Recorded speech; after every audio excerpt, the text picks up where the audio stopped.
ये आकाशवाणी रायपुर है। छत्तीसगढ़ी समाचार बुलेटिन के संग संध्या तिवारी की जय जोहार। अब सुनो आज के प्रमुख समाचार। कांग्रेस के पूर्व राष्ट्रीय अध्यक्ष राहुल गांधी कांकेर जिला के भानु प्रतापपुर में चुनावी सभा संबोधित करत छत्तीसगढ़ में फेर ले कांग्रेस के सरकार बनही त जम्मो शिक्षण संस्थान मन में प्राइमरी ला लेके स्नातकोत्तर तक के शिक्षा निःशुल्क दे के घोषणा करे है। केंद्रीय स्वास्थ्य मंत्री और भाजपा के चुनाव सह प्रभारी मनसुख मांडविया के अगुवाई में भाजपा प्रतिनिधि मंडल आज मुख्य निर्वाचन पदाधिकारी कार्यालय जाके राज्य प्रशासन के शिकायत करे है। और गोवा में खेले जावत 37वां राष्ट्रीय खेल प्रतियोगिता में छत्तीसगढ़ के मलखंब खिलाड़ी मन कांस्य पदक हासिल करे है। ये टीम में नारायणपुर के अबुझमाड़ मलखंब एकेडमी के 9 खिलाड़ी शामिल है। अब समाचार विस्तार ले। प्रदेश में विधानसभा चुनाव बर मतदान की तारीख तीर आए के संगे संग आने राजनीतिक दल मन अपन प्रचार ला तेज कर दे है। संगे संग राज्य के जनता के हित में घोषणा मन के दौर घलो जारी है। यही कड़ी में आज कांकेर जिला के भानु प्रतापपुर में चुनावी सभा ला संबोधित करत कांग्रेस के पूर्व राष्ट्रीय अध्यक्ष राहुल गांधी छत्तीसगढ़ में फेर ले कांग्रेस के सरकार बनही त जम्मो शिक्षण संस्थान मन में प्राइमरी ला लेके स्नातकोत्तर तक के शिक्षा निःशुल्क दे के घोषणा करे है। ओमन तेंदूपत्ता संग्राहक मन ला 4,000 रूपया प्रोत्साहन राशि हरेक बछर देबर और लघु वनोपज के न्यूनतम समर्थन मूल्य ऊपर 10 रूपया उपराहा दे जाए के ऐलान घलो करे है। सभा ला संबोधित करत श्री गांधी कहिन कि राज्य सरकार बस्तर के आदिवासी मन के हित में सरलग काम करत है। ओमन कहिन कि सरकार आदिवासी मन ला न सिर्फ मालिकाना हक दे है बल्कि ओकर आर्थिक स्थिति ला मजबूत बनाए बर घलो काम करे है। केंद्रीय स्वास्थ्य मंत्री और भाजपा के चुनाव सह प्रभारी मनसुख मांडविया के अगुवाई में भाजपा प्रतिनिधि मंडल आज मुख्य निर्वाचन पदाधिकारी कार्यालय जाके राज्य प्रशासन की शिकायत करे है। केंद्रीय मंत्री कही कि राज्य के अधिकारी कांग्रेस के एजेंट असन काम करत है और चुनाव ला प्रभावित करे के कोशिश करत है। श्री मांडविया कही कि भाजपा कार्यकर्ता मन ला प्रताड़ित करे जावत है।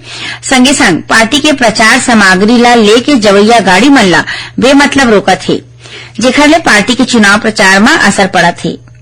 केंद्रीय मंत्री कही कि भाजपा नेता और कार्यकर्ता मन ला डरा के आपराधिक घटना ला अंजाम दे जावत है। उमन कही कि भाजपा कार्यकर्ता की हत्या होए के बाद घलो पुलिस प्रशासन डाहर कार्यवाही के नाम में सिर्फ खाना पूर्ति करे जावत है।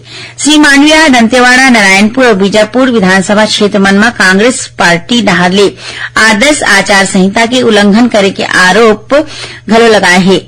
उमन चुनाव आयोग ले भाजपा डाहर ले करे के शिकायत में तुरंते कार्यवाही करे के मांग करे है। उमन शिकायत में कार्यवाही नहीं करे जाए के दशा में केंद्रीय निर्वाचन आयोग में शिकायत करे के बात कही है। प्रदेश में आदर्श आचार संहिता लागू होने के बाद आबकारी विभाग करीबन 2 करोड़ रुपया कीमत के शराब, गांजा और महुआ लाहन जब्त करे है।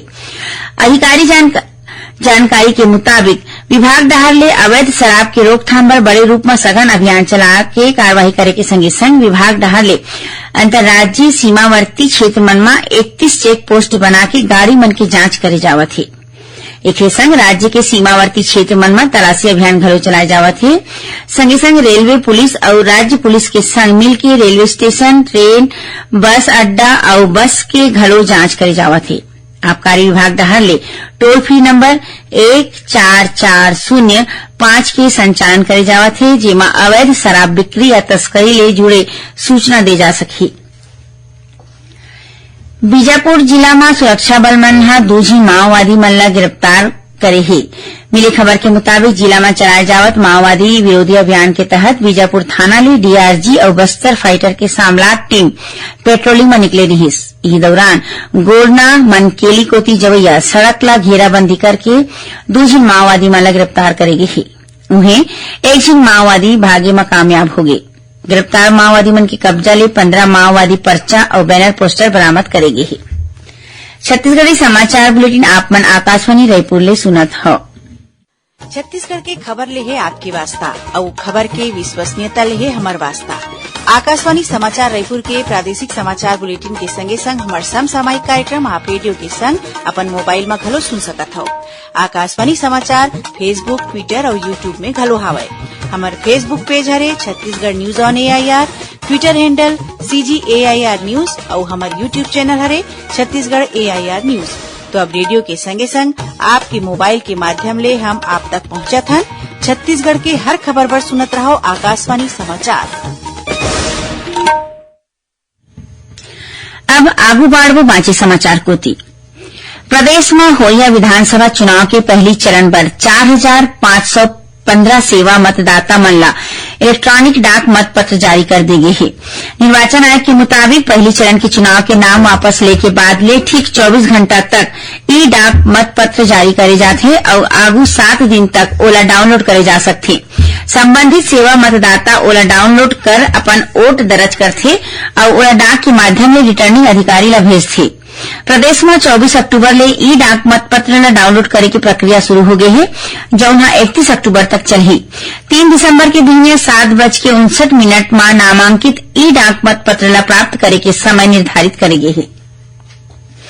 सुनैया मला बता दें काली इतवार की हल्बी और गोंडी बोली व समाचार बुलेटिन प्रसारित करे जाही। ये दोनों बुलेटिन आकाशवाणी केंद्र जगदलपुर ले प्रसारित करे जाही। जिला बस्तर संभाग में सुने जा सकी।